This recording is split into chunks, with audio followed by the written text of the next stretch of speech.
What's up, everyone? Welcome to Barstool Breakdown. Today is Saturday, August 19th. We got a great show for you today. We got the first full week of Barstool Radio, a lot of drama there. We got Rough and Rowdy, and we got an interview with Jack Mac. Let's get it. Get sturdy as fuck. This is it. I should be over all the butterflies, but I'm into you. And baby, even on the worst nights, I'm into you. All right, welcome to Barstool Breakdown. I'm Frankie here with my co-host Jonathan, and I'm repping my Knicks hat today for support of the homie Jinx with his big knockout in Rough and Rowdy. We're gonna start there, Jonathan. What do you got, brother? I mean, Rough and Rowdy is it's the show we always we want to see. I was in the live chat the whole time via the breakdown account. It was just a great time, even being in the chat, just seeing the fights, the ring girl contest. Everything is always electric when it comes to R&R. I mean, there was a couple stinkers of fights, like people who quit and stuff and all that, but you're gonna get that on a 20 card fight, which you don't get anywhere else. You don't get 20 fights on a card anywhere except Barstool Rough and Rowdy. It's the best $30 you could spend. Even the stinkers, Easy. You're getting the best commentary that you could possibly get. Well, maybe not the best because Nikki Clicky's not there, but you get some of the best commentary you can get, especially in boxing or just fighting stuff in general. Dave was a little off his game, he said, because he didn't have an Adderall before, but that's fine. Yeah, that's fine. He still I kept it pushing. I was just gonna mention that, but I was gonna say Robbie Fox was on it though, dude. Every funny. comment. He was when he said Brooklyn said she trained at Alto Boxing, whatever. He's like, that's South Harmon Institute of Technology. Fucking shout out at movie What accepted. He said you went down I'm sorry. He said you went down or whatever. Robbie was killing him with the one-liners. If you want to give a comment of the week out, to just it doesn't count, but a comment of the week to Robbie for all the fucking one-liners he had tonight, because he crushed it. Yeah, that was I'll give him the Barstool Beast of the Rough and Rowdy, because that was unbelievable showing by him. Great job. And then great job, Robbie. And then, of course, pay respects to Lolita the Orca or the Killer Whale, which one it is. Big Cat sang the national anthem in the honor of Lolita, crushed it as usual. And I mean, it's just always such a good spectacle to see. And I'll touch in, I mean, my fight of the night was Jinx, but we'll touch into that a little later. A quick comment, not really a shout out to Brooklyn, Barwick, is it Barwick? Stop tagging us. You kept tagging us, talking all this shit about how you're gonna go out there and beat up January, the month, mother of three. That mother of three looks like, I mean, she's got 4 kids now, because she's your mommy, Brooklyn. She dominated you. She walked out there and she stuck that left jab right in your face. You didn't know how to do it. It was swelling up like a tomato. It was a rough look for the old girl Brooklyn. But thanks for coming into Stoolie Wednesday. Thanks for the free shout outs. But you got to set that boxing game up, sweetheart. I don't mean to cut you off there, but no, Caleb, obviously, possibly the best on the microphone. When he was down, putting the microphone to the judges' pens, writing on the paper when they were counting into the calculator. Yeah, dude, bro. It's just unbelievable shit that he does that he could think of. Like when he put the microphone on the girl's ass when they were doing, the ring girl contest, and then he does that where he just sticks it down into, and they're like the guy kept saying, "Get this guy out of here. Who is it? Get this guy out of here," whatever. It was he's great. That's why Rough and Rowdy is the best, man. Well, he's awesome because he plays into it so well. There was a moment, I think there was a doctor talking to a guy that had given up in the first round, and Caleb was in there with the mic, next to the doctor. The doctor was basically asking, if you have a concussion, feel lightheaded, whatever, let me know. And then Caleb immediately was like, "Sorry, I didn't mean to eavesdrop. It's not the type of guy I am." It's yes, you are. You're the goat at it. But yeah, him and Roan both as the sideline reporters at Rough and Rowdy, always electric. It sucks that Nikki Clicky wasn't there, but his dad was. Nick's straight dad was there in attendance, got a little interview. I mean, the whole spectacle of Rough and Rowdy, it always is a good time. And I think I've bought in the last 5 or 6 in a row. And, it's money that it's well spent every time. Plus you get those sweet ass vouchers to the Barstool store. So fucking shout out the store real quick. Yeah. I mean, like I said, $30. And it's funny because even not hardcore stoolies watch it. My uncle's a huge UFC fan. My cousin is a Barstool fan and UFC fan. And my cousin showed my uncle Rough and Rowdy. They now watch it every single time together. So Yeah. it's just one of those events that, like, no matter if you're a stoolie or not, like, it's just so hysterically funny to watch people who are not professionals and listen to Big Cat and Dave and Robbie on the call. And it's just such a great event. So shout out Rough and Rowdy, the whole crew.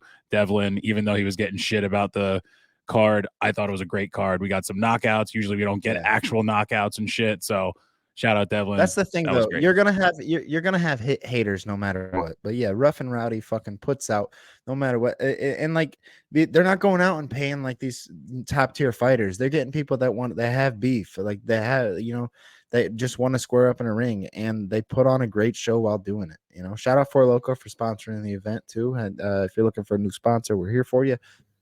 Well, you're just talking about it. You know what? Let's see if we can get Jinx in here live. See if I Yeah. reach out to him. How you guys doing? Good, Jinx. I know we can't see you, but it's good to hear from you. Yeah, I don't want to wake Frank up though. Can't wake up the king. Oh, see, he's already. Yeah, I don't want to wake him up. Sleep, Frank. Sleep. I woke him right up. I don't want to wake Frank up. He needs to get his rest. I think we're throwing out a first pitch tomorrow. The contest. Oh, really? Where at? Yeah. Somewhere in Brooklyn. Or no, sorry, no first pitch. We're going to Seinfeld night. Okay.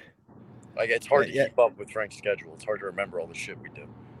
No, 100%. I just want to get, I just want to get your quick reaction on how the fight went. Like, going into that, were you nervous at all, or you were just like, I'm fighting for Frank, it doesn't fucking matter? Yeah, no, my two favorite rumors were pre-fight. Somehow everyone in that town in West Virginia thought I'm a blood relative of Frank, so we're just considered cousins now. I think I was even introduced as his cousin. Similar body types. And then after the fight, I'm being accused of having a fighting background. I was so nervous. I've never been in a fight. I didn't know how I would be able to take the hits to the face. But I knew I was strong, so I was like, he's going to be. Thankfully, you don't have to worry about that. I was like, if I hit him, he's especially with trouble. unable.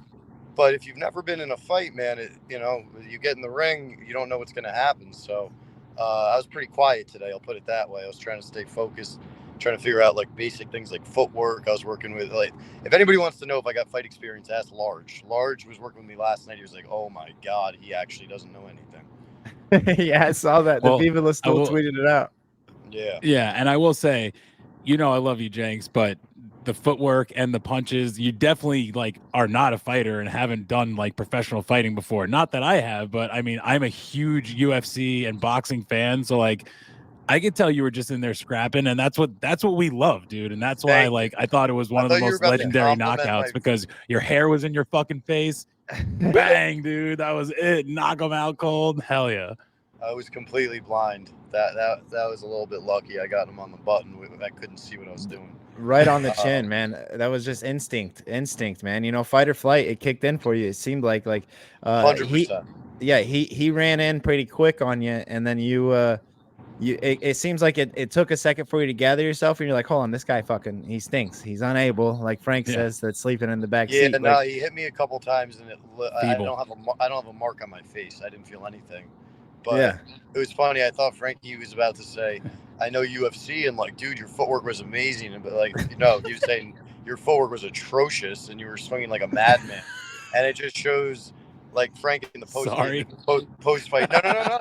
I appreciate you vindicating the fact that I'm not an actual fighter. Frank in the post fight was so funny. He didn't say one compliment about me. He just ripped fucking Abel apart. Yeah. And I was standing right next to him. He kind of even ripped you a little bit, saying that you're not a fighter and that you don't, whatever. But no, I appreciated that because he Frank, he wanted to make sure people knew I'm not like a. Oh, I think I'm out again. Oh yeah, I'm not like a. No, you're good. You're good. No, we got you.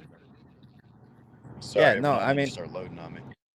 All good. It was a hell of a performance, Jinx. Like, thank you for coming on and like giving us that, the fighter mindset that you had, because it was that second right hook that you hit was right on the button, man. And like, is running up to the camera, like, is that just a rush of adrenaline you haven't experienced before? Got it. I went skydiving once. Oh. Me too. It's top tier. It's one of the best ones, but I was so blacked out fully experience it in the moment. It's almost like watching the videos now. I'm like, I don't remember doing half the shit I did.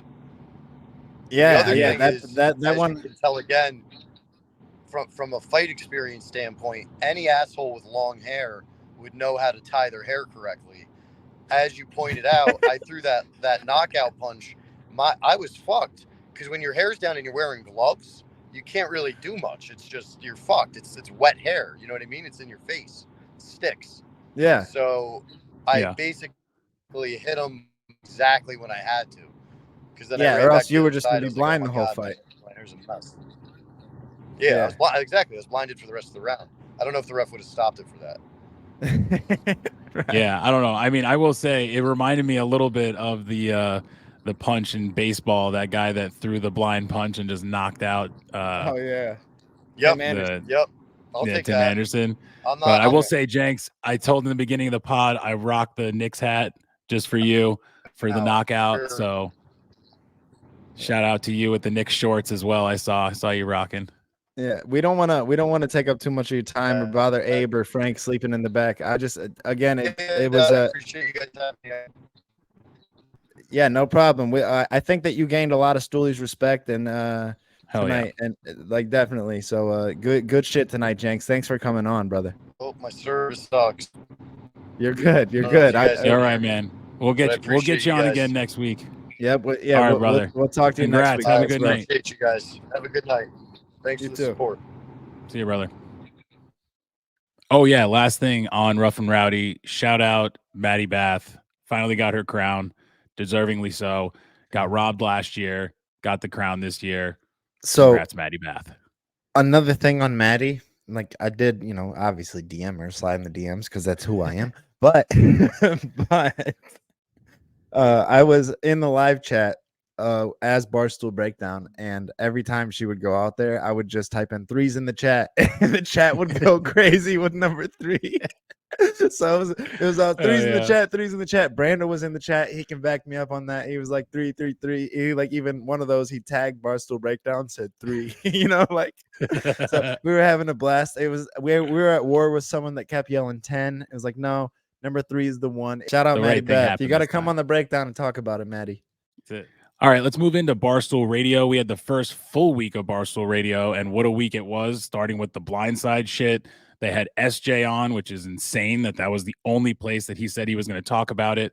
I thought that was awesome, even though Big Cat thought, well, he's a big, brick watch guy, and they're going to take his side, whatever. I thought it was pretty even the way that Dave did the interview, and Kevin too. They asked him pretty, I think, tough questions for him to answer, and you could see he was taking breaths and stuff, and like he seemed pretty nervous talking about the stuff. But I thought it was all in all a good interview and an awesome one for them to get. Yeah, I think I agree. I think like they were fair with the interview and how it went. Of course, like people are always gonna like, oh, look at like Barstool Sports taking his side because he's a brick watch man, but like that's not how it was. And Dave kind of got ahead of it. Like when he was doing the interview, he was like, yeah, you came on. It's not because you're a brick watch or because you're Mincy's Disney Connect. Like it's just they want to know like how it went down and like get into the bottom of it. And Kelly Keeks even had like a cool little promo in her presidential campaign thing. She had a video that came out and she was like, oh, and a member of the family came on without a lawyer, like but it was a good interview. Barstool Radio is, it's back and it's rolling. I kind of want to turn into, there was debate like on Stooley Wednesday, and like the news broke while we were doing Stooley Wednesday. The new time slot is now when Pig Central was, which I think works better. We love 2 hour yaks, so I'm cool with the early time slot. I think it's a better fit for radio. Yeah, I agree. I think, and I don't know why Kevin thinks they have to stop after an hour, because it's almost like he's just like going against his own argument. Like, right, exactly. If you're listening to Barstool Radio, listen to Barstool Radio, and then when 1 o'clock hits, you just switch to the Yak. If you're a Yak fan, it doesn't take much to just go to your phone or whatever you're listening to and just switch to the Yak, which is what I would do. Nothing against Barstool Radio, nothing against KFC, Tommy. I love those guys, but the Yak is my favorite show. That's what I'm going to listen to. So I got a couple more notes for radio. You have Nate adding punchlines to blogs. That was my last note on there too. Very that's sketchy as fuck, bro. Like, I mean, in the few things that I've written, obviously I don't have an editor or any shit like that, but like if I were to write something, I take pride in my voice and in my voice in writing. Like my ability to put my voice to words, I think that I do well at that. And I think that as a blogger, you take pride in that. So like when you go and review your blog after it's posted and you see, hey, what the fuck? What is this corny ass joke? Or like, some shit that you wouldn't say.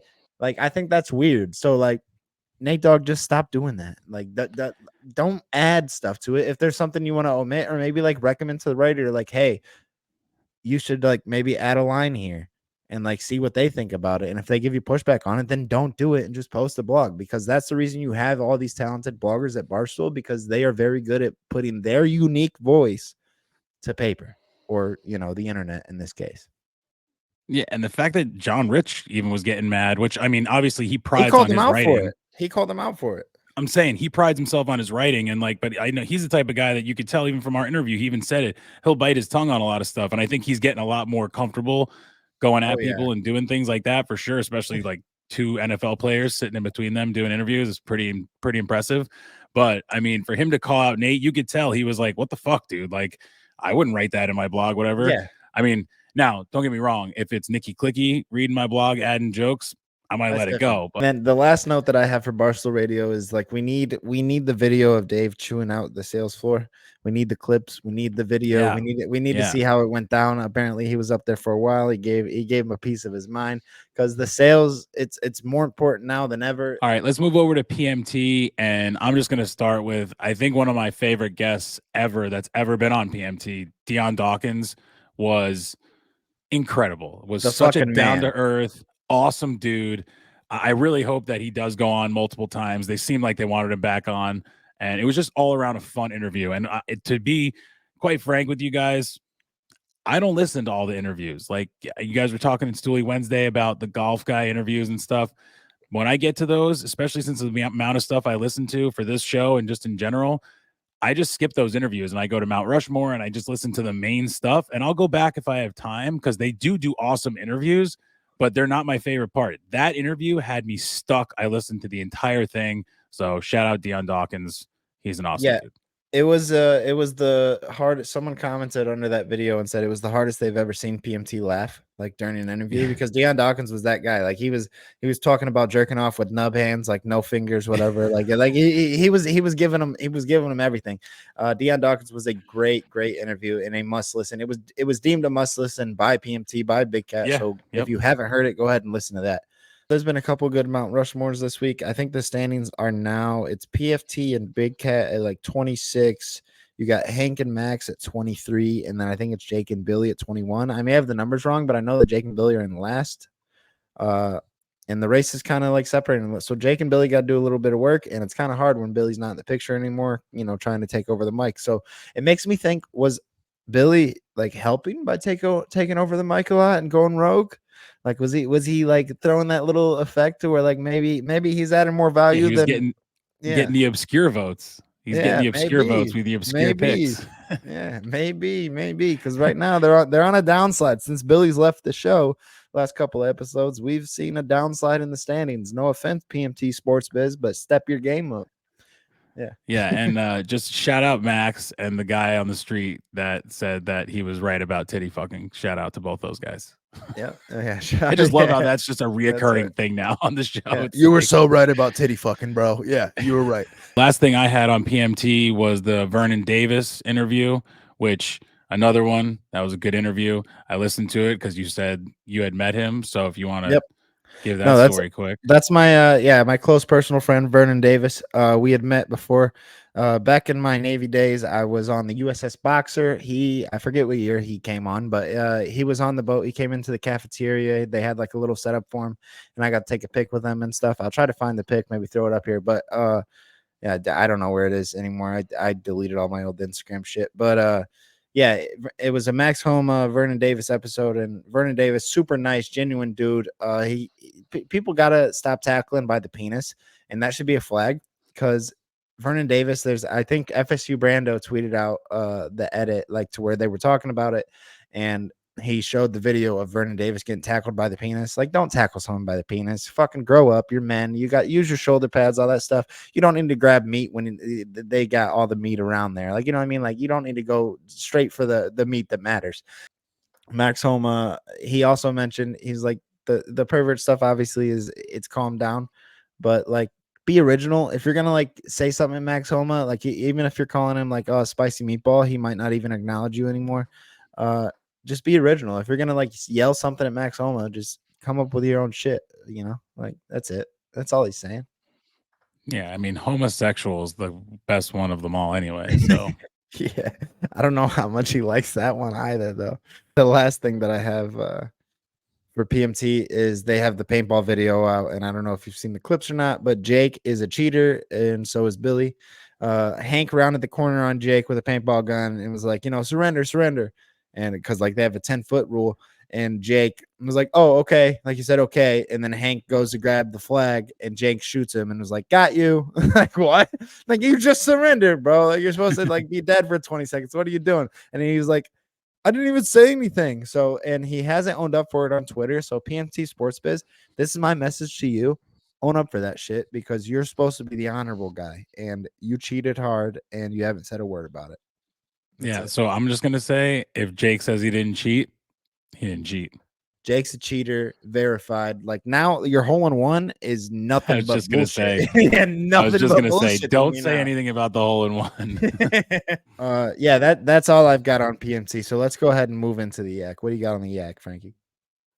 Yeah, no, the yak was great this week.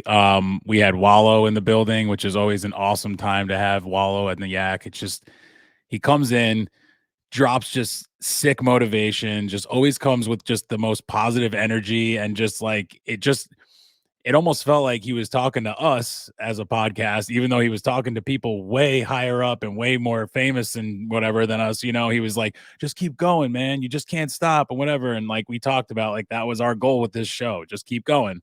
Like keep putting the episodes out. Consistency. No Yeah. matter what happens, we just consistently put them out. That's the goal. So it just, you know, having Wallow on there, man, it was just great. Shout out Wallow buying cars for his, you know, his You buy co-host and stuff. Just say, if I could ever buy you a car, bro, god damn, that would be sick. You know what I mean? So shout out Wallow. Congratulations, all the success.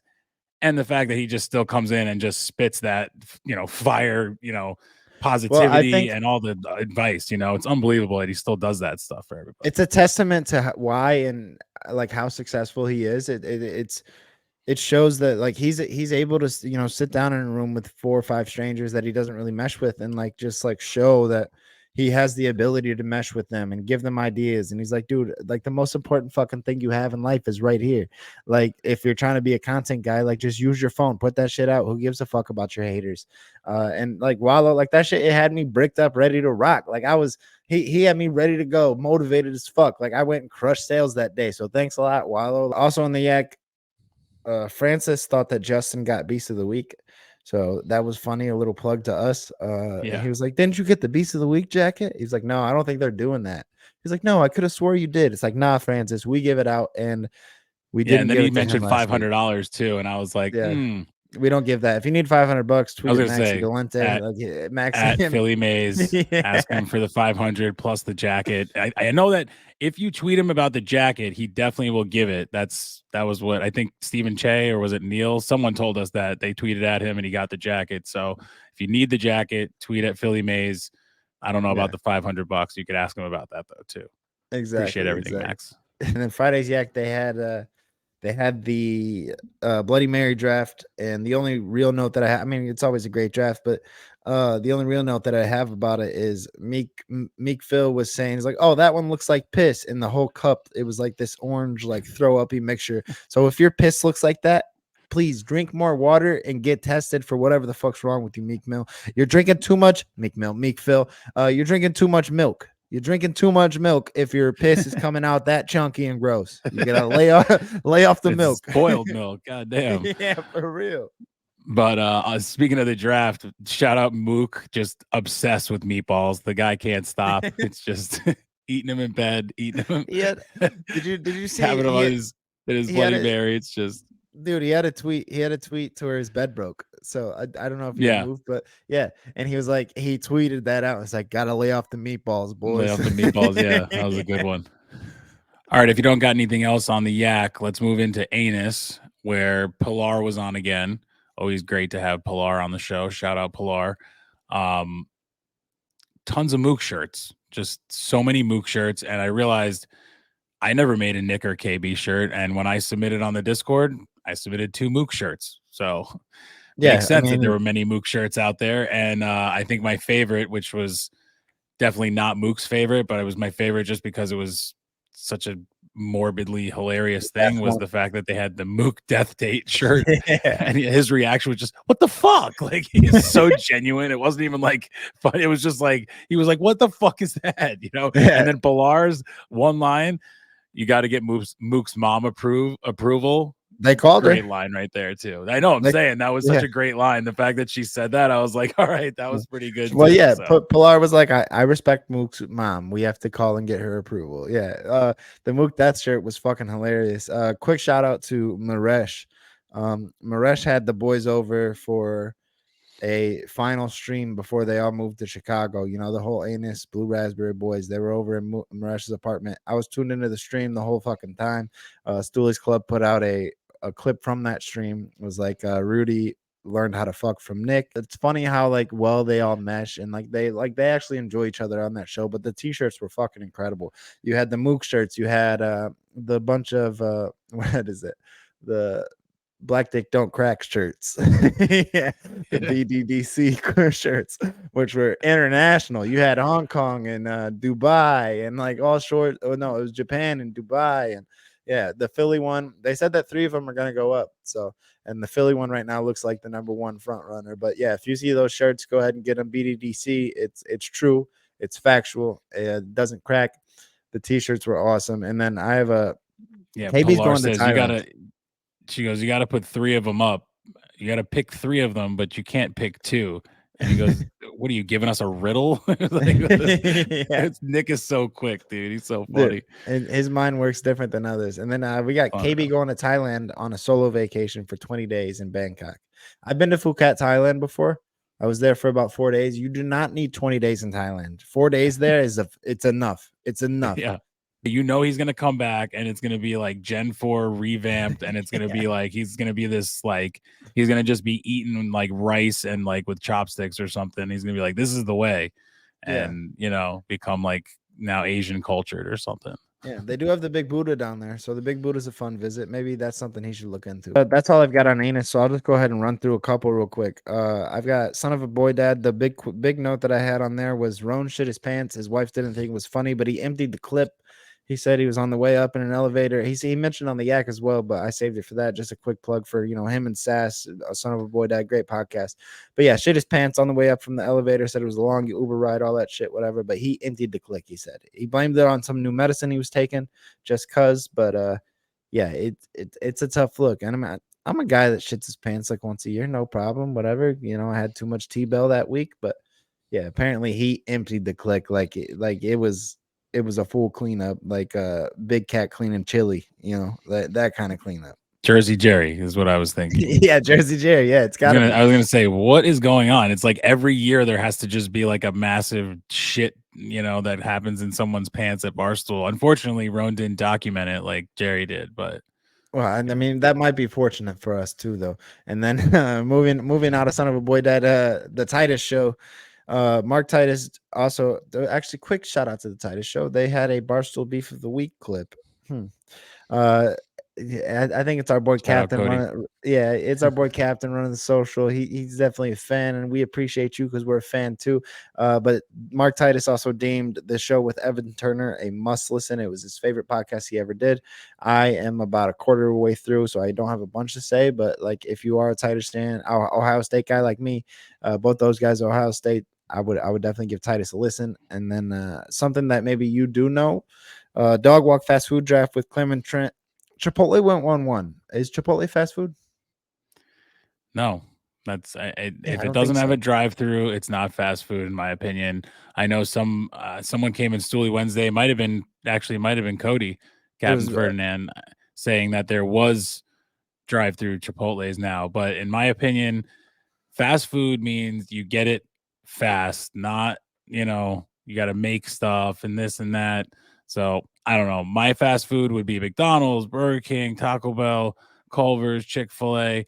Those are like the ones you think of, not Chipotle, but Right. whatever. I'll take the heat on that. Last thing I have on my list, which topic was the worst thing about being a guy. And I think the answer is easy. I don't know if you agree, but it's having balls.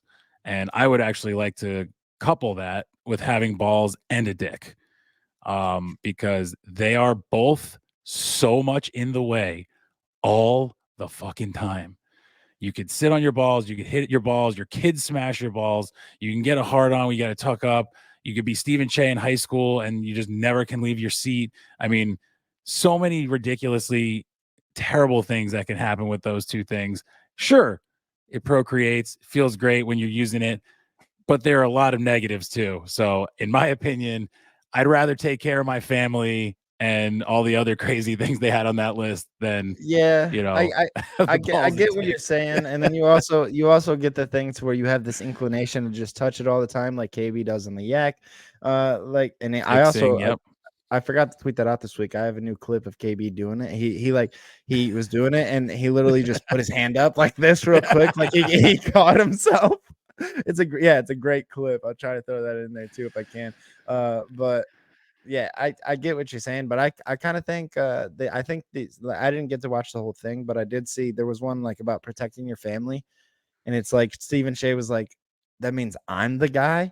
Like, and like I kind of get that. It's like if someone comes in and like, oh fuck. And also like you can break it down even more minuscule than that, to where it's like, man, I gotta go kill this spider, man, I gotta get rid of this bug, man, I gotta take out the trash, like like little shit like that. But that's what I do. That's my point though. Like I'm already doing that stuff and I don't like it sucks. Sure, yeah, I know, but like I don't know, to be honest with you, I think I would rather be scared a little bit and walk downstairs with a flashlight and then a mini baseball bat that I have next to my bed than my son run full speed and just take a full swing at my nuts and be on the floor for 45 minutes after that. Because I'm not gonna lie, usually there's nobody in the house trying to kill me. It's usually just a noise that the cat made, or then something happened outside. So I don't know. That's just like I said, I'll take the heat on that for anybody that wants to give me shit. But all right, well, that'll do it for the breakdown for this week. Let's move into the Barstool Beast of the Week. Jinx. Yeah! I'm the best of the office! I am the best one here! Fight! Big week this week. A lot of stuff going on. Who's your beast? There are a few beasts you could like go out there and mention, but ours, we were fortunate enough to get his live reaction. It was Jinx. It was knocking out the unable, the feeble able brothers that they are. Jinx gave him a couple rights, crumpled him like bad newspaper, like got him out of there like old trash. I mean, it was incredible for a guy that hadn't stepped in the ring before, and just he like I said when we spoke to him, you saw that fight or flight kick in during that fight, and he hit him with a couple solid right hands, and Spencer was it Spencer? Yeah, Spencer wasn't able to get. I just don't know him as Spencer. His name is Owen Unable, and yeah, Jinx was by far my beast, just for taking it on 48 hours notice and beating his ass, and that's tough to do because Spencer's talking about, oh, I train with Golden Gloves, I do it. No, you fucking don't. Like, you got beat up. Just take your L and move on, because Jinx is our beast. That's it. Yeah, I got the new nickname for them for Frank. They're called the Fables now. They're feeble ables and also the Fables, so they're fake. They're fake as fuck. They're not fake ass fighters, just like the Fables, a fake ass story. So yeah, the Fables, take the L. Jinx, take the dub. Beast of the week for you. My beast of the week is Tommy Trump. Nobody else besides DT can lose an election and still be the most talked about person there is, just constantly going viral with different things, and and maybe not viral in the whole world, but viral in the Barstool world or in the office itself. Yeah, it's tough. I was going to give it to Keegs this week, but it just seems that even though she won, he was still taking all of the glory, or even the negativity. And whatever. When you're getting the most attention, you're the beast. So Tommy Smokes, Tommy Trump, my beast of the week. Yeah, so I'm Team Keegs. I can't fully support that, but I will say You know. that Tommy did a great fucking job. Just his Twitter rampage that he was doing, every clip he was putting out. Quiggs had to be in his corner because the graphics and stuff that were coming out, like he was crushing the Twitter game. But the thing is, it was an in-house office thing, and he lost 48%. Kelly took 52%. But that's all I got to say about that because I don't want to ruin what's coming up. All right, congrats to Jinx and Tommy. Now let's move to the Barstool least of the week. Yeah, it was tough. Yeah. Always a tough segment to, give someone out a least of the week, but let's go ahead and start with you this time, Frankie. What you got? All right. So my least is Mark Titus. And I feel bad because he's coming out with a new show. I'm excited for it. Should be awesome. I just Mostly told on sports Stewie with Wednesday. Brandon Walker. Yep. And I just said on Stewie Wednesday how much he's grown on me, how much I like him. So I feel bad that I'm making him the least of the week. But when you get hacked and you get a MacBook tweet, you the least. Yeah. When you get hacked and you get a MacBook tweet and Fasoli comes at you, you the least.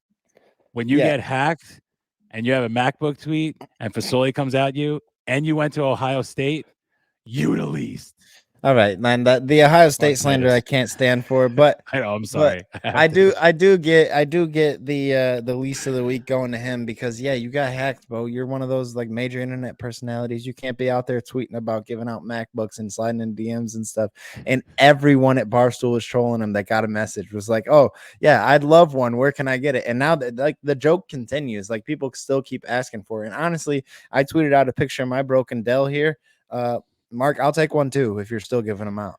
Yeah, he just commented that someone just said about Brandon Walker. They're like, how'd you get Brandon Walker? You're gonna pay him in MacBooks or something like that. Like the joke just goes throughout, not just the office, but with the stoolies and everything. So I will say he's taking it right in stride. Like he knows what to do. He's not like one of those assholes, but it was funny to see him be like, even Fasoli's giving me shit and whatever. And he was getting like a little worked up about it. That was pretty funny, I will say.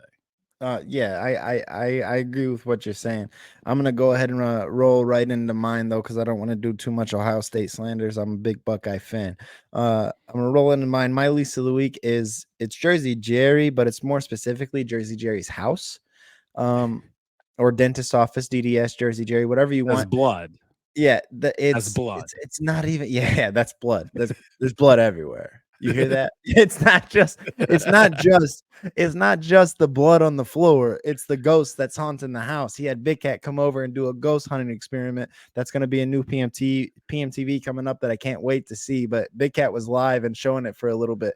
He's got a jacuzzi in a bathroom that like he's not allowed to use. Like he was warned to use. Like, hey, don't even try turning the jacuzzi on. Like, what? Bro? You bought this house. Turn it on with no water. They're like, you got to fill it first. Yeah. There was like an over under on how like if the bathtub would flood, whatever. But yeah, his house is rough. And like the dentist that lived there for 40 years, because Jerry's the second owner, he didn't clean out any of the medicine or like equipment or anything. Like Jerry's taking pictures. Like there could be an argument made that Jerry's a beast for all he's going through with this house, but it's like, wasn't it inspected? Like wasn't right. What was done? Like, was the realtor like, hey, buy this house and I'll give you a signed TJ Watt jersey? That's it. Like, was that the deal? Like, I don't know, bro. But yeah, his house is more specifically my least, but Jersey Jerry buying the house without getting any of that shit checked first, it's, makes him my least of the week. And I hate to do it because I'm a big Steelers guy, big Jersey Jerry fan. It's just that house needs some work and you need to paint the floors or something, brother. We can't have blood spatter going everywhere. We can't have that. All right, then let's move into the Barstool beef of the week. Fuck you! Well, fuck you too! Oh, my God! What? Brandon. And we spoke on this a little earlier, but my Barstool beef of the week was Keegs versus Tommy in the presidential race. Shout out Special Marty. He was also a candidate, but Special Marty didn't get a lot of shine. Special Marty actually conceded during the town hall meeting and decided to join Keegs' cabinet. But yeah, everything that they were doing on Twitter back and forth, and you know, the whole town hall and stool scenes and everything they had going on. The beef was awesome. Like Keegs was accusing Tommy of having a crush on her, and that's why they were like going back and forth so much. They both released their own videos, and it was just hate back and forth. It was like an actual race. It was And 2016 all over again. It was Yeah, Trump yeah, versus Hillary. yeah, except like this time Hillary is competent and you know, Yeah, right. someone we could believe in. And somewhat Uh, good looking too. Yeah. Oh yeah. Shout out Keegs. Absolute smoke. But yeah, Keegs versus Tommy. I don't have a whole lot to say on it because everyone's kind of seen it play out. And Tommy was dominating like the beef a little bit. You know, all of his shit was awesome, but I think he had some graphics guy in his corner that was helping out. But Keegs is my president, is the Barstool New York president, and rightfully so. So girl power, I'm with you, Keegs. Like fucking keep up the good fight. I'm there for it. All right, so I also had Tommy and Keegs, which I figured you would have. So I went and put down another one, which just works out perfectly. That it's right after Rough and Rowdy. It's Tank versus the Abels, and I'm gonna put Tank and Jinx versus the Abels as the beef of the week for me. You know, Tank goes out there, the gift of gab, spits the flames at the Abels, calls them the unables, the feeble, Owen, just goes with all of them. I'm giving them the new name, the Fables. So they got all their, words hurt with words from Frank, and then they got in the ring and got hurt big time from Jenks, with one of the, if not the biggest knockout in Rough and Rowdy history. I know that Shizat the Rizat knocking out the mouthpiece has always been like the legendary knockout, but knocking him down twice, possibly even 3 times, because the slip, he actually did clock him in the temple a little bit. So I will say that was one of the top knockouts of Rough and Rowdy, and that was my beef of the week. Shout out to Jenks for beating Owen's ass, and shout out to Frank for just continuing to keep on top of these guys, even when they're just annoying as hell, and just keep coming at him. So yeah, and what's crazy is Frank knew. I mean, he always knows. Frank is always right. Hashtag Frank was right. And like he knew like Jenks would step up and be the warrior, the fighter, the champion that he needed, bro. Like, and it's always a good beef between the Abel brothers. Like they do have the respect of Rough and Rowdy. They do have the respect of Dan Cat and Dave Portnoy because they go out there and they put out a show. And like they said, like no one falls like the Abel brothers, but we've seen them fall so many times that like, are they going to keep falling? And if they do, I want a piece of it. All right. Well, last but not least, let's go to the comment or reply of the week. Vacation mode. Kite. I'm flying a kite right now. Let's go.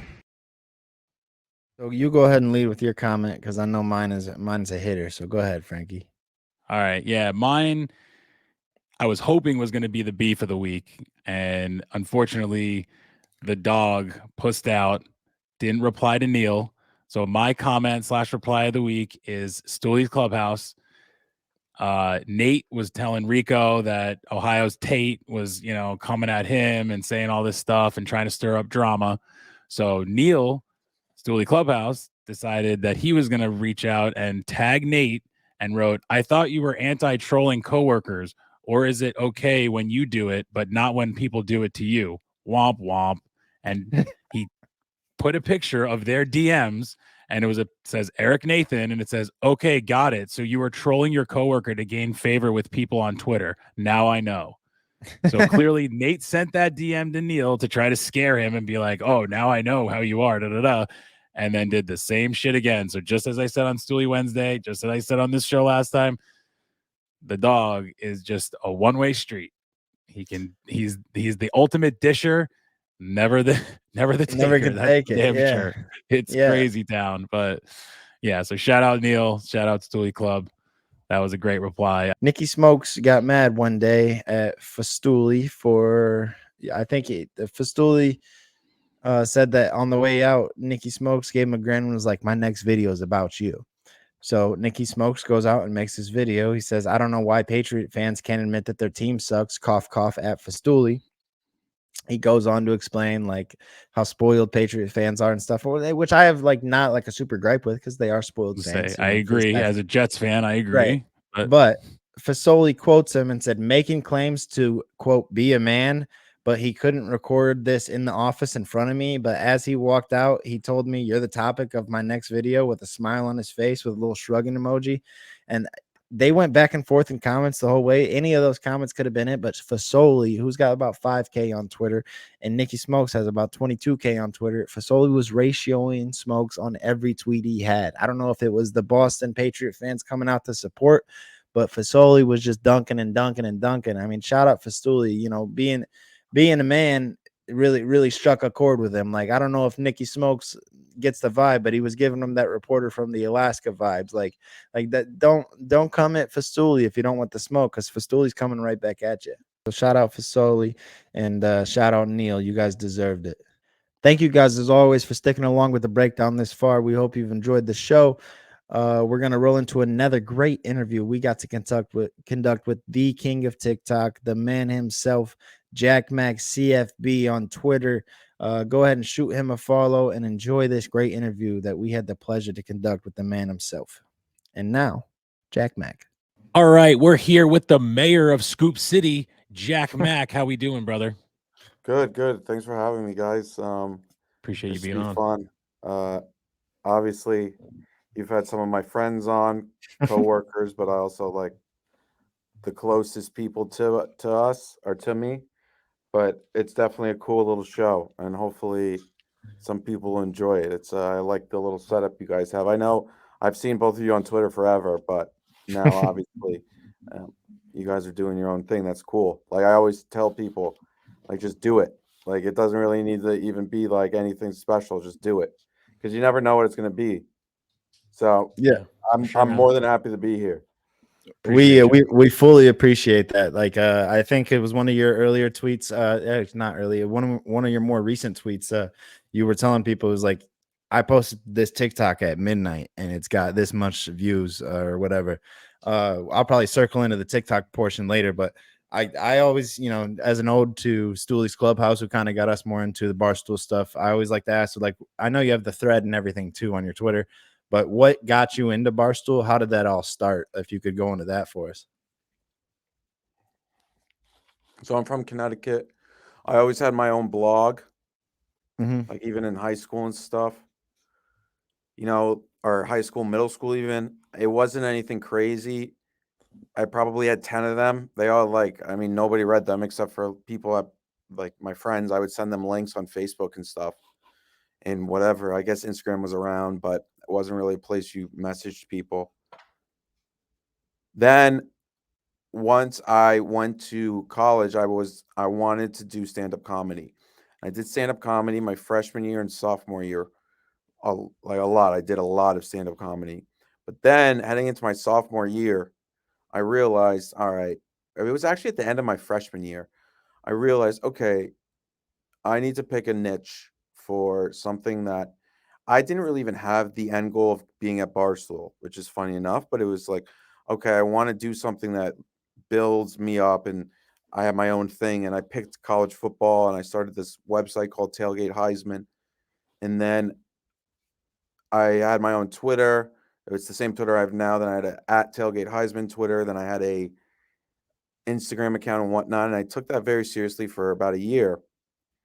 And I realized early in my sophomore year, not even early, probably midway through second semester of my sophomore year, that the comedy thing was not for me. It seemed like it was still going well. It was all right. But I realized it was so hard and I just didn't really have it. I was fine. I was average, but I didn't have that drive anymore. And I had this drive more to just do more of that on website, social media and whatnot. And then sophomore year, like March, I still remember it. My friend Brooks, who I went to boarding school with, tagged me on a Facebook post about applying for New York City New York City Barstool internships. And if he didn't tag me in that, I would have never applied, which is crazy. I had nothing against Barstool. I was a fan, but I just never even thought about it. I guess I just didn't even think it was a thing that would happen. Like it Right. wasn't like, oh, I hate Bar. No, I liked Barstool. Is that because you were comedy focused at the time, or? No, I don't know. I guess I was just like, I want to build my own site, but then, or maybe it was even a little bit. It's like, oh, they don't. I will say though, when the Barstool New York City office opened or was announced as being opened, I emailed like them like 30 times to try to get an internship. So like this idea that it was just nothing is like false in terms of how I tell that story. Like there's emails back, like I'm sure KFC could go get them. It's like I'd help out and whatnot. But that never came to fruition. But I got tagged in it. Tommy Smokes saw in the internship application, he's like, hey dude, just so you know, me and him were in the same friend group. We were not close, but we were in the same friend group, and like we were just like, I knew who he was. I knew he was doing a lot of the radio stuff. We hung out, like we were in the same drinking group. Because you So guys like went to Fordham together, right? yeah, and we were like all in the same circle. So we like pregame together, we'd go out together. But we weren't like close. Like we didn't text. Like I knew who he was. We were friendly, but we weren't friends. I guess we were in the same group. And then he texted me. He's like, "Hey, just so you know, like I saw you applied. Like, I think you actually have a really like good shot. Just so you know, I'm gonna recommend you to Gaz." And then Gaz saw it and was like, "Oh, you have your own account. You've built it on Instagram. Nothing crazy. I think I got up to like 10,000 followers." And he was like, on top of it, the blog, that's an extra. And I worked for a year at Overtime, which is a social media company at the time that's now huge. Has its own basketball league, which is crazy. I just did very like intern work for them. Like I went and recorded basketball games for them on my phone at Rucker Park in Dykeman, which was a really cool experience looking back on it. But that helped me get that interview. And then I think I remember when I got it, Gaz was just like, yeah, you seem normal enough. Like he was just like, you seem like you're not going to cause issues. Like he was just like, you could be an intern for the summer. Cool. Like Little did he we'd love know. that. What? I said, little did he know. Yeah, He said you exactly. weren't going to cause issues, and here you are. Yeah, breaking the internet. exactly. But he was like, you're not a weirdo. And I was like, yeah, I guess Yeah. I'm not. And I wasn't like a mega fan, that was one, like he was like, you know what Barstool is, but he's like, I think that would be good too. Because he was like, Tommy seems to really think you're good. So Tommy, who was like a mega Barstool fan, he was like, you guys could work with each other. And then that's how I got here. Like it wouldn't have happened without doing my own stuff for so long. But that's pretty much the backstory, I think. Maybe I missed something, but that's pretty much it. Yeah, and again, if So- like if you did miss anything, you have that thread on Twitter, which I was very appreciative of. And honestly, it was kind of like one of those things, like when I was going into Chicago, like not like meeting Frankie for the first time and all that, it kind of like influenced you to be like, or influenced myself to be like, you know what, like we got to do it. Like let's just do something, because like that thread that you have there on Twitter for like all those lower level influencers or whoever you are, like if you want to do something content wise, just go read that thread on Jack Mac's Twitter. It's his pen tweet. It's a great tweet. Like I said at the beginning, it's just like just you go and do it. It's just like if you want, Right. some people just want to consume content, which is amazing. Like that's why we make money. But then there are some people that have like they feel like they have a calling to it, and I think that's real. And just doing it's the hardest part, but like that's the number one thing. Just like go and do it. Like whatever it is. This is an example, or you could be into something like you think is weird, but there's going to be TikTok's the number one place that I've noticed. It's like there's a fan base for everything. Like that's pretty much like the biggest advice that I have. It's just like, how did I get here? I guess I just did things, Like it's just like, Yeah. and I got really lucky. Like I just got into Barstool. Like I was one of the last people ever. I can think of like since then, 1 to 2 that have come in as social interns that were not in the Viceroy program. Like I was like the last one. And that's because like Right. it's like just such a great program. But like 1 year later, who knows? I may not have, like I do feel so lucky with it. It's like it just broke right for me. It's hard to describe. That's why I think I said that in that thread. It's like when people ask me, how do you get a job at Barstool? It's like I wouldn't think of it that way. I would think of it more so like because I really do feel it's like it's not replicable, but it is replicable to build something by yourself. And it can be, there's so many ways now. Even now, it's different.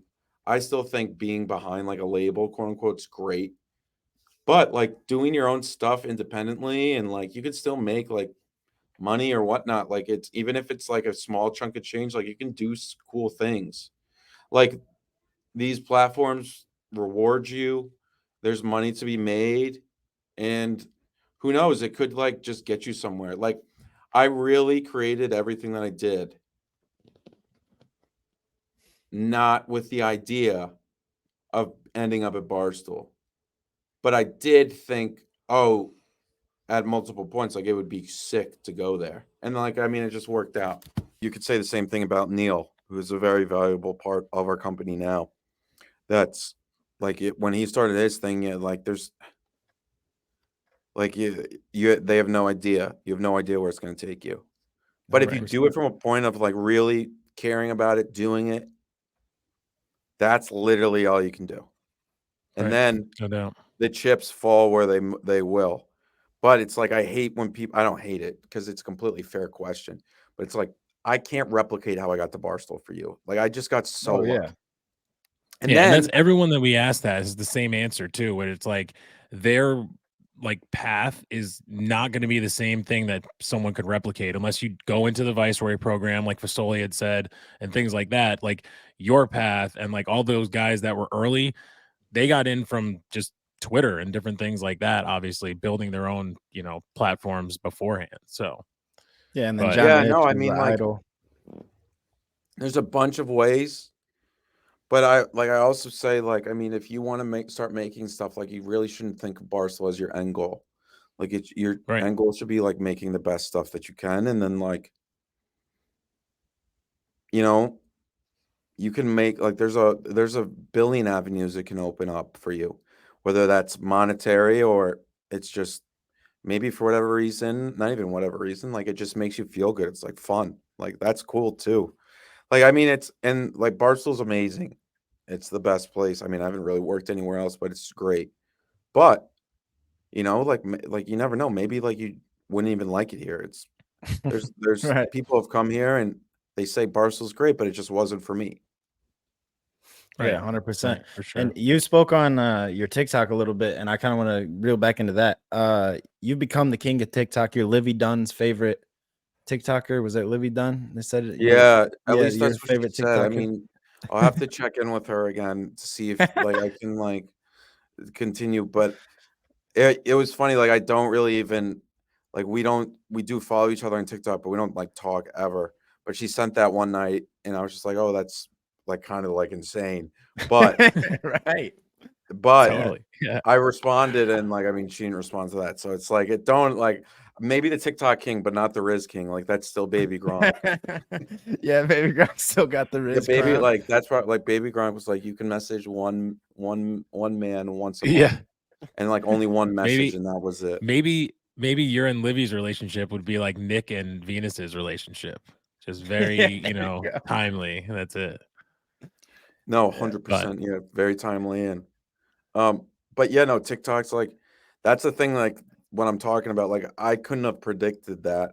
Like 20, you guys probably even know this, but some people don't. Like in 2019, Dave said like I was the most boring person he ever saw on camera. Like I got kicked off the college football show.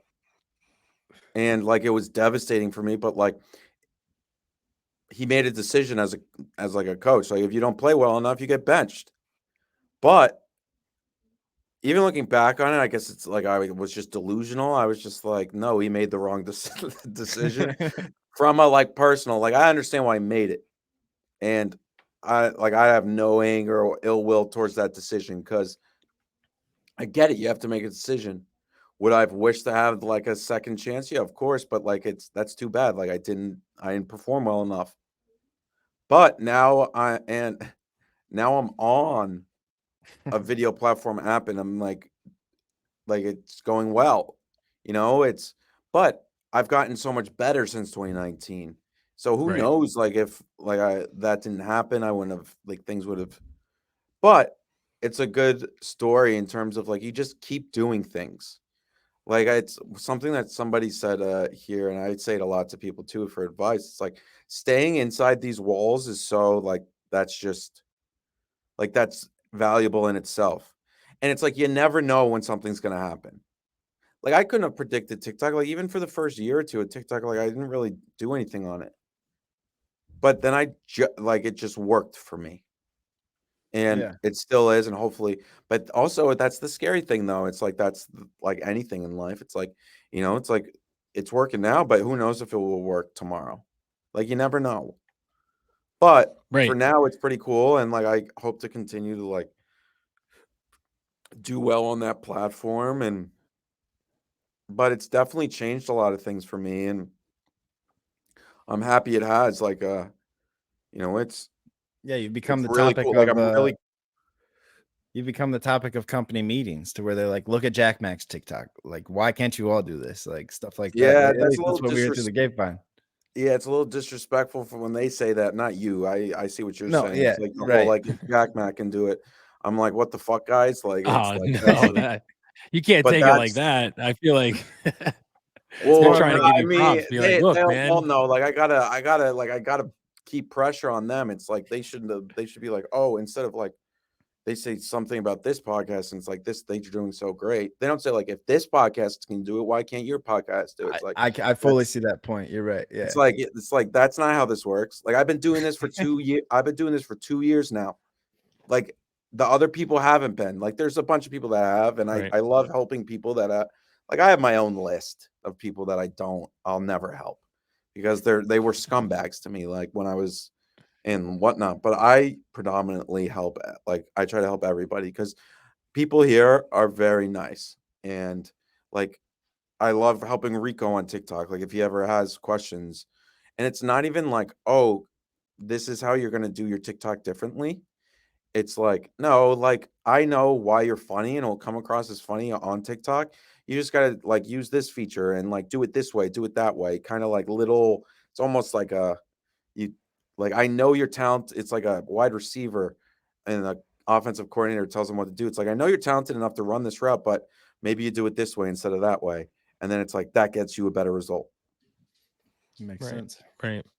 So you were just talking about how like, you don't know what's tomorrow and you hope to be doing well on this platform for a while, but thankfully for you, you have other avenues as well. You're talking about college football as well, but I want to get into UFC because I'm huge into the UFC.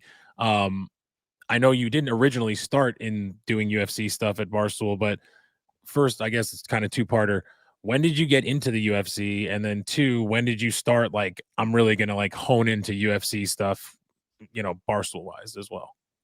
I started getting big into UFC when I went to college. I was still a casual at that point. I would What was say your first event that you watched? first ever. I think Mhm. it was Overeem Brock. Oh shit, nice. Mine was Liddell Couture too. So Okay. I'm 34, so I was in high No, school, a no, little yeah, and older then like probably, but I think after that I watched every pay-per-view. yeah, same.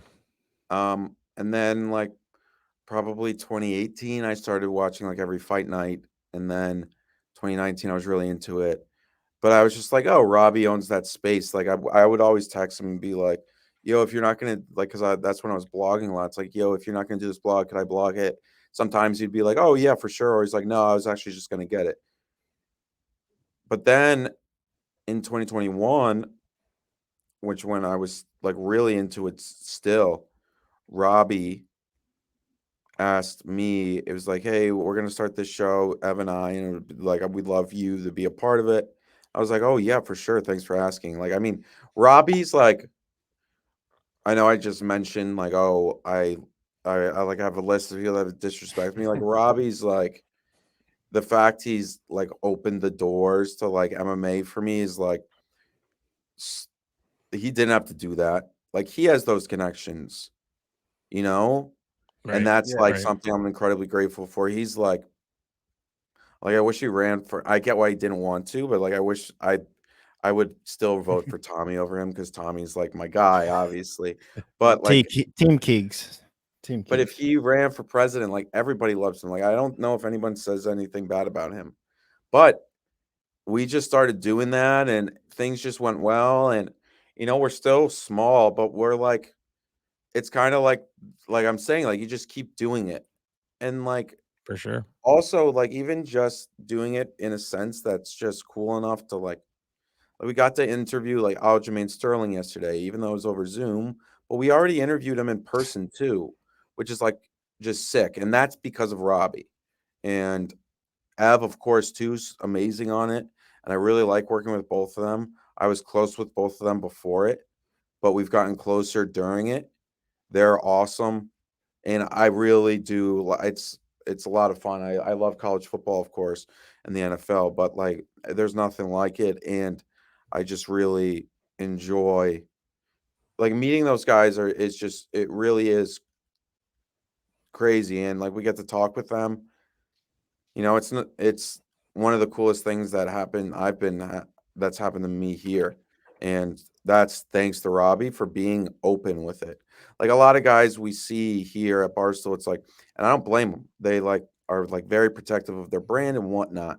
And I don't like if it's your brand, you built it up. You get to like unless the higher ups are forcing it, that's your thing. But Robbie was open with it, and like that's something I'll always be grateful for. Like it's just like so cool, and I've gotten so many cool experiences because of it. It's like I'll always be grateful for it, and hopefully we'll continue to do the Spinning Back Fest. We're all staying in New York, and it. Hopefully it keeps growing. We're still like a small show, but we never know. Like you never know when something like just like picks up. Like it's like hopefully like in a year people are like, "Oh, have you seen like Barstool's new like MMA show? It's like doing really well." It's like, "No, we've been doing it for like 2 years." Like where were you when Right. like Right. 30 people were in the chat with us, Yeah. Like which Yeah. is No, like for sure. but that's still cool. Like even those moments are like really cool too cuz like even 30 people like that's still like a lot of people, and it's like if you really appeal to them, then maybe they'll tell their friends, and you like just slow it's like grassroots, and I have fun doing it regardless, so it's cool. And last thing on that is I want to know who is your favorite fighter, I guess currently or just of all time, either one. My favorite fighter? Tough one.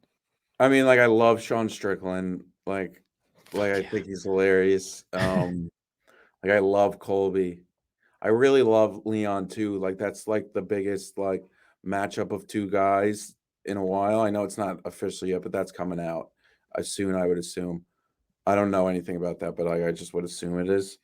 I I really love them. You And like the then, shit talkers. That's good. I really love Khabib. I mean, I'm like probably one of the bigger like Islam Makhachev fans out there. Volkanovski's like that's such a basic answer, but he's just so much fun to fight. He's I a beast. I really love Song Yadong. I think he's like a future champion. He's sick as fuck. I'm really excited this weekend to see what happens between Aljo and O'Malley. hmm Who do you But got? like I keep going back and forth, but I just really think like Aljo's just gonna go out there and backpack him. But we'll see. I haven't really made a pick yet.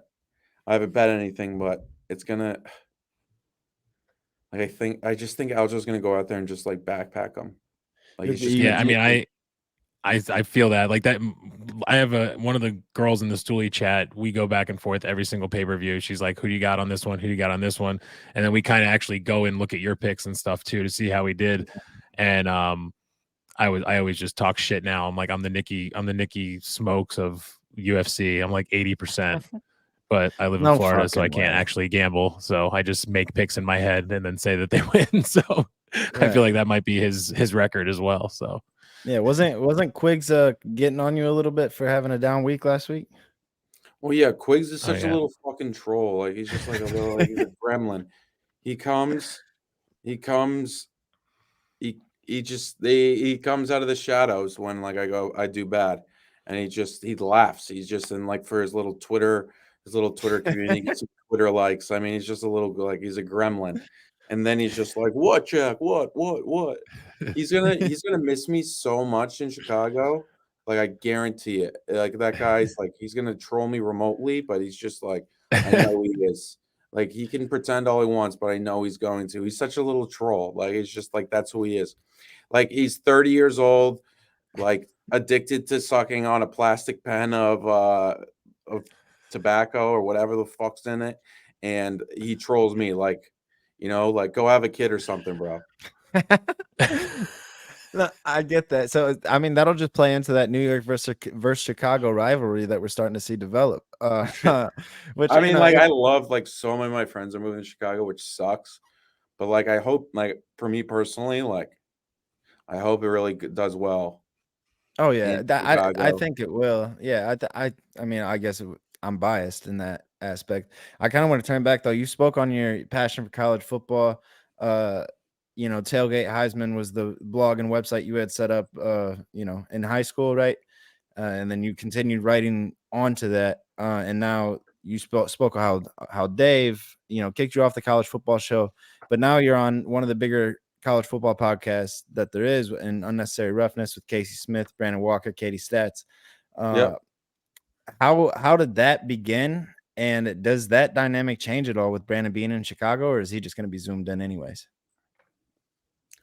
I mean, it began like just kind of like naturally, like Brandon came in and they were like, let's pair him with Casey, and then like Jack can be a third mic kind of thing. And then from there, it continued to grow. Katie came on, I think the second season, if I recall correctly. And she's been on ever since. This is our fifth season, I think. 19, 20, 21, 20. Yep. Fifth season, which is crazy. The dynamic's different, but it's like we're doing it this season. I mean, who knows? Like you never know with things like, things change. It could, like, maybe this is the last season, but like we have no indication of that. Right. So hopefully it keeps going. I mean, I like it. We've been doing it. I mean, 303 episodes, like that's crazy town. Yeah, that's And awesome. and we've like there's like, I mean, any Barstool podcast that goes that long is going to have its fights, its ups and downs, but like it's still around. And like, I mean, I look at the numbers all the time and I'm just like, man, like this, like, don't get me wrong. I'm not saying like it's fucking part of my take or anything, but it does really well. A lot of Oh yeah. people listen and a lot of people watch. Like it's like a very, and people love it. So it will continue. And I think the dynamic hasn't changed that much on Zoom because No, we I haven't don't really think so. lost viewers yet. So we'll see. But hopefully we can make it work. We're going to make it work, but it'll be a little bit different. But like foreplay is over Zoom. There's a Yeah. lot of ones like BFFs is over Zoom. Like there's a lot of ones. So I think Yeah, we if can the make it work. content's good, it doesn't matter for sure. As long as the content is there and people want that content, wherever it's at, Yeah, Zoom or live. Brennan had his college football Twitter space last night. He says he's trying to be the nice guy now. I hopped in and I fired off a couple of Ohio State questions just to test the waters. You guys just did the Big 12 preview, right? Is that? Yeah, that Yeah. came out on Monday. It's on YouTube and like anywhere podcasts can be found. And then tomorrow, I think we'll record tomorrow, come out tomorrow night. We're doing the Pac-12. Gotcha. And then next week, Brandon will be in New York City. So I think we're going to do 2 episodes back to back. That will probably be the SEC and Big Ten. And then we'll do like one final preview. Pick the winners. Pick the winners that Monday. Yeah. And then the Thursday before Memorial Day, our Labor Day weekend, we'll do a preview of week 1, which is like crazy to think about, but like it's here, which is fun, but like football's here, man. It's crazy. I just was thinking to myself, like I was seeing your background again, and I was like, damn, shout out fucking Jack Mac 10:40 at night, and you're still at the office. Like, I mean, I could have went home. Like I just like was like, I had like the craziest like noodle brains at like 6 o'clock, and I still had like a little things to do. So I like went and like laid down, and then like I woke up at 7:05, and then that's when I messaged you guys. Then I got dinner. Then I started to do the things, and then before I knew, I was like, okay, why go home now if I'm gonna do this at 10? So like a lot of people will be like, oh, Jack Mac's always there, but it's like not like I'm just lazy. Like I could go home. Like it's like a lot of people are at home. Don't say this stuff. Like we gotta cut that. Take your flowers, dog. Don't ruin no, it. not that. But it's like I know what you're saying, but like a lot of the people, like when they go, it's not like I'm the only one working right now. A lot of people are working. Like I'm getting texts right now from people. Like everyone's always doing stuff. So I mean, that's the cool environment here. There's always will be people like any company that aren't doing things, but you know, there's a lot of people that like make the company what it is. And with Dave back, there's a lot more like people are like, You got to be on your P's and Q's. Be in the office. Be in there yeah, before it's like 9:45. it's back. And not to say people weren't doing it before, but man, it's back. Like this the feelings back of like Is like that the like an top. exciting feeling for you though? Like to like Well, see for that like me, it's like invigoration? things don't change that much. Right. But But some I'm saying people like are, as an office environment though, you're getting everyone else back in there. yeah, I'm kind of like, where y'all been? You know, it's like we've been here, like, but that that's all that gave me some time to maybe get ahead of them a little bit. It's a competition after all, but we're all helping each other and whatnot. But you're definitely right. There's excitement. Yeah, for There's a sure. lot of people really, and there's like there's a level of like it's not just excitement. It's a little bit of like, Anxiety almost. yeah, it's like stress and good stress. It's like, you know, like you remember like locker rooms before like sporting events, even if we played low level sports, it's like there's a feeling of like, okay, like it's about to happen. Like we have to be ready. And it's like if you're not, like it's gonna be bad. Right. Yeah. Yeah. Yeah. But Especially with the captain at the helm. yeah, but it's like it's still fun, you know? It's like you gotta have fun in those moments. Like so I would say, at least from my end, like, yeah, a lot more excitement and like, okay, like, yeah, like there's more pressure now, but for me, really, it didn't change that much. It's just more so you're seeing some familiar face. It's like, oh, you're here a few times this week now, huh? Right. This is your 6th year, right now? Yeah, it's crazy. This is year Yeah. 6. Yeah. I feel like when you're at that, like like I've been teaching now. This is my 7th year teaching, and like Yeah. I don't know. There's people that have been there 23 years, so I feel like I've barely been there. But you being there 6 years, I think back, like you're one of like the main original guys. I mean, not like original Milton guys, but you were on way before a lot of these names that we know of nowadays. So, like, do you feel like secure being that this is your 6th year? Or is it still always like, do you feel like Rico where you're just on that 1 year to year shit? Well, I'll tell you, I'll give you like a few answers to that question. That's a good question. Do I feel secure? No. I do in a sense. Like I do feel like, there's like a level of like loyalty and respect here that is like you really like obviously my thing is like I could mess up at any moment and I could fuck it all up. Like that, but that would be on me. Like I think like I wouldn't the only way I think something could go poorly here is if I do something stupid. Now that stings because like people make mistakes, but like that is a sense of security. But then it's like you say, like I agree with you. I've been here for a minute, but like I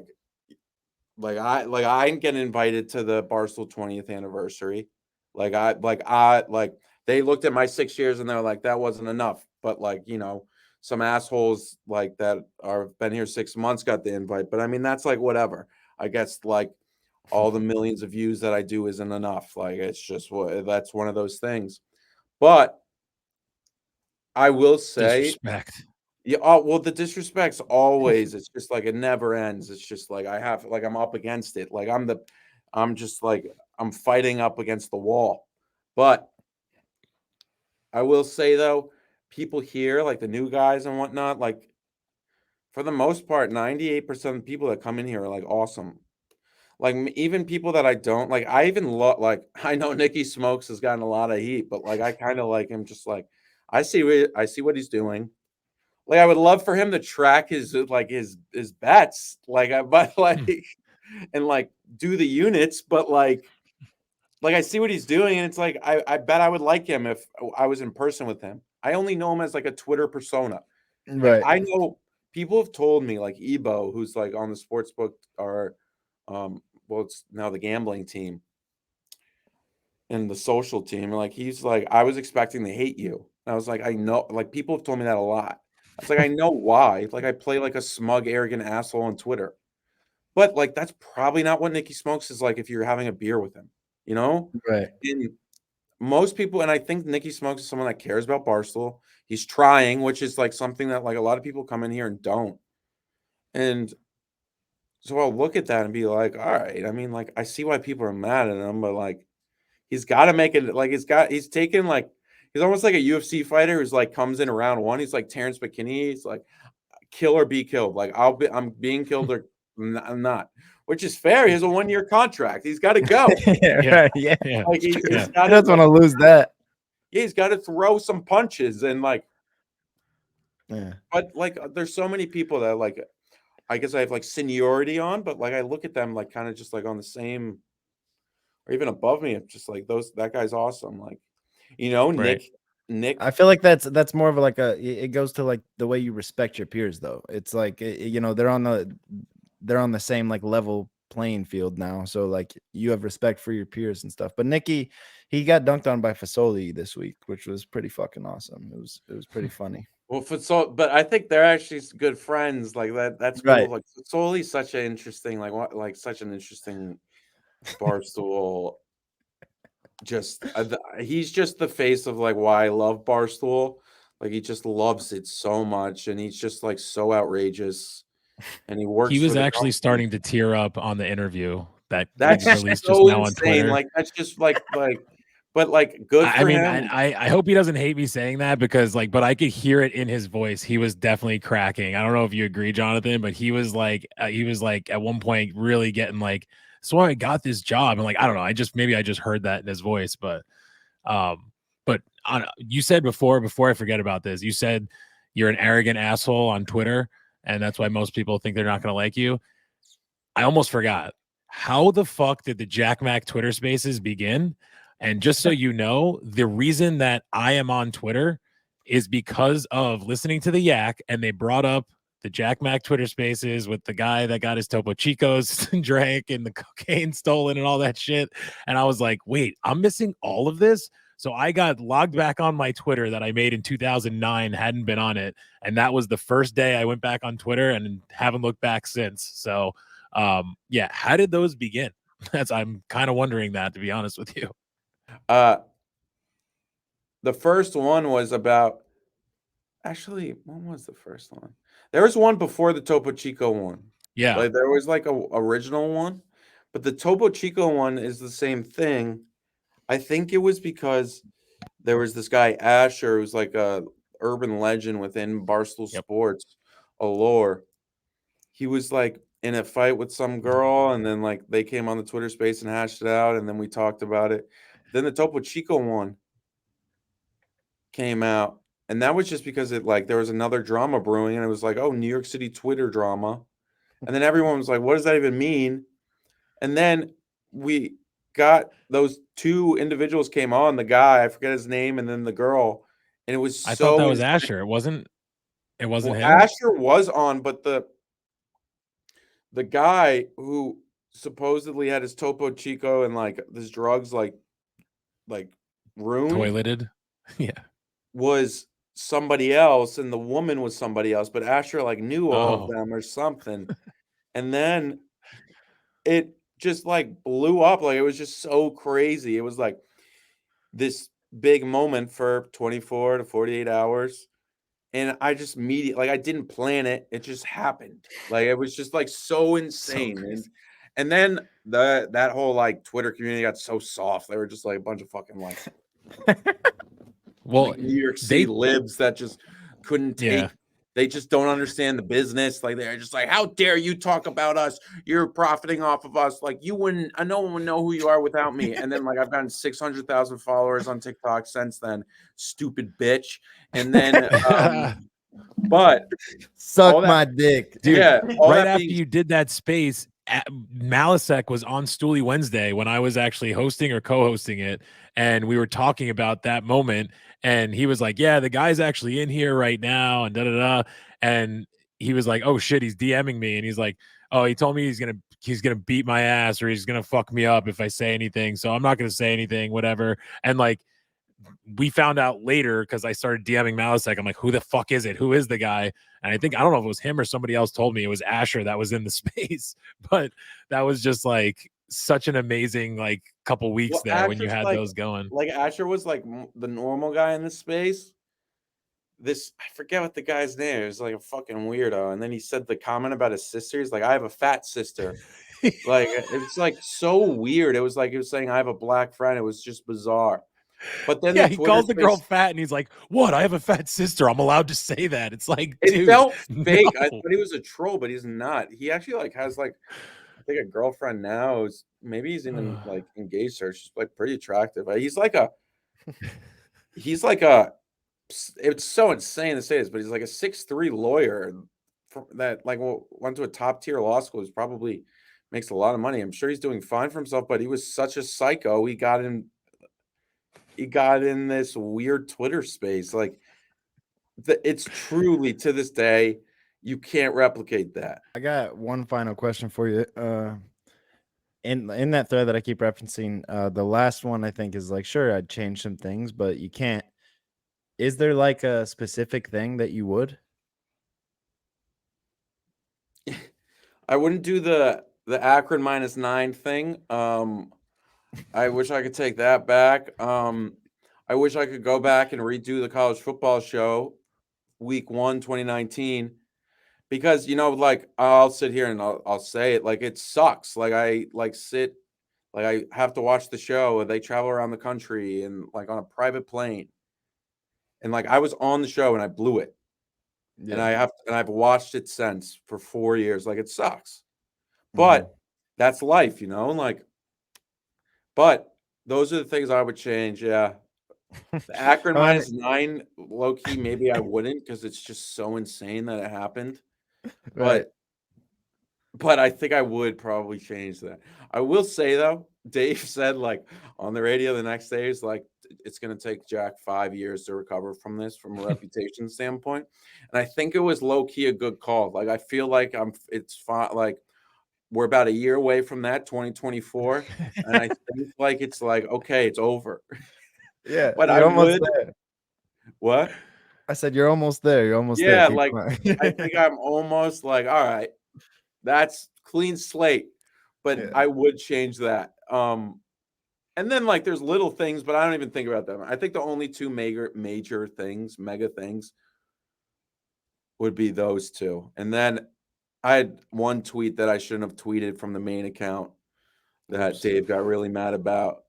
But outside of that, no major regrets. Like, for sure. I don't know if you guys remember this. Like, I tweeted something about. Actually, no, I'm not going to mention it. I'll mention it to you guys off there. But like, I don't even want to like even re-engage it. But I actually don't regret that, so I wouldn't even put it in my regret folder. But there's been other times Dave's been mad at me, but I don't regret those. It's just like it's almost that's like Dave Portnoy. Yeah, like I threw an interception, and he was like, "How can you be so fucking stupid?" And I'm like, I know. It's like I was like, it's yeah, that's on me. Hand up, Prez. That's on me. Yeah. Frankie, you got anything else for him, brother? I was gonna say, I know that you only allotted a lot less time than this, so I appreciate you giving us your time here. So, I mean, I don't have anything else to say besides don't eat the bugs. Yeah, we're not gonna eat the bugs. We're gonna keep going. So thanks a lot, Jack Mac, for coming on, giving us your time. We truly appreciate it. A couple of big fans here. We'll do our best to get you as the Barstool Beast again. I forgot to say thanks for that. Like, obviously I tweeted about it, but I should have started off the show by saying but if I want the Beast jacket again, I got to do something. Like, it's like, you got to earn it. You got to earn it. Yeah, like, right. I don't want the like complimentary. Oh, we're not here to pander. No, I want to win it. Like, it's like up to me. That's Barstool. Like, as Dave says, it's like you got to go and get it. And if I want it, I have to go and get it. You can, if you do win it more than once, you're allowed to get multiple jackets. You have to just tweet at Philly Mays and ask him for the jacket, and he's got to deliver it. So That's it. Philly Mays. Yeah. All right. I'll make sure to go to Philly Mays. The I little only have run bit. half a jacket right now, right? Or is it Well, a yeah. full one? Well, so I guess we haven't deliberated that. That's a good question We for we us. each basically give a jacket each because we Oh, don't we have have our own. $500, and then Well, we have to no, have Max give it But out. Frankie, we've had a unanimous beast. We've had Frank the That's Tank true. as a unanimous That beast, is so he true. got a full jacket. So yeah, you only have half right now. You've only got one. Yeah, I think I got it to complete it. I have to get another half. Yeah, Like so keep up. I gotta I do like something. that. Like, Yeah, it's keep time up the for me hard to work. get to work. Yeah, keep up the hard right. work. We don't want to lose And you I before want before y'all, you're for fully anybody that's redeemed. still watching, actually no, I'm not gonna be that petty, but Do you it. know what? I am Go because ahead. it's 11 o'clock and I'm going. Yeah, shoot your shot. I'm delusional. But like, I want you all to go, and if you can send it to me. Actually, no, I can't do it. Oh Do shit! it. I did have Do one more it. thing. You have a new series, Journalism. No, Man. wait. Do it. Whatever you're gonna do, don't. I was gonna say, I'm gonna be Roan right here. Do this right now. do it right now. Whatever you're gonna say, let it out. No, if you like when the Barstool Awards happen, like I want you to say, like, just look around and be like, man, like that guy's there and Jack Mac's not. Like I want you guys to count it up. Yes. Okay. That's right. We have a stoolie that's going. He won a ticket, so we'll ask him I'm for glad the for that inside guy. deets. I Yeah. ain't get the invite. I would have to be in fucking in the public. 6 years wasn't enough. Number one in views wasn't enough. Maybe we'll see what that. We'll see while doing another job too. We'll see. Maybe the 30th anniversary. You never know. Those fucking bastards. Thanks again, Jack Mac. We appreciate you, brother. Yeah. You Oh got yeah. No, this was fun, guys. 6 years, millions of views, all this, and Tens, you're what are they? They're tens of millions. they're gonna make you buy a standing room ticket. It's fucking unbelievable. It's probably hundreds of millions at this point. Like it wasn't Probably. enough. If Jack Right, Mac especially can do since it. you've been on here. This is That's part what of you- your Yeah, views. if We get Jack hundreds Mac of can do millions. That's what Yeah, you should title this episode. If Jack Mac can do it. Yes. what I'll do. Yeah, like it's like, thanks guys for everybody out there. I think we should title this I will one say, if Jack Mac can get 100,000 views, so can we. yeah, Yeah, there you go. The interview. if it's just but in a real sense, like I do, like if people are watching and are like a quote unquote fan of me, which is always weird to say, but like I do like it is like so cool. And I do love stoolies, like even if people give you shit or whatnot, like it is like so sick. I mean, just like you guys obviously, but like other people who are watching and whatnot, like that's like so cool. And hopefully we'll keep doing cool stuff. You know, I do kind of like I'm on my own island, but like I love everything here. Like there's shows I don't like, but it's like that's part of it. Like what Barstool Radio being back is sick. I love the Yak. Like there's so many cool things happening here, and thanks for like sticking with us. You know, and even though people are like, "Oh, what happened to Barstool?" quote unquote, it's like the people that are still around know it hasn't really changed that much. It's just matured. But right. and then with Dave being back, it will be fun. So we'll see. I mean, I'll probably get yelled at more, but I mean, like that's as they say, it's Part like of the in fun, baby. Godfather 2. It's like Hyman Roth, like he said to Michael Corleone, he's like, "This is the life, or like this is the business I chose." Yeah, Like I didn't 100%. ask who gave the order. Like I didn't ask that. So I'll leave on that. All right. Thank you to Jack Mac for that interview. Hopefully you guys enjoyed that, learned a couple new things about Jack Mac or about the new office or about new things happening at Barstool. Now we're going to get into the roulette wheel, where, as you guys know, I am undefeated, 4-0. One more time, and Jonathan's got to piss his pants. So Yep. Yeah. I'm going with Black today, switching it back up. All right, let's see it, Black.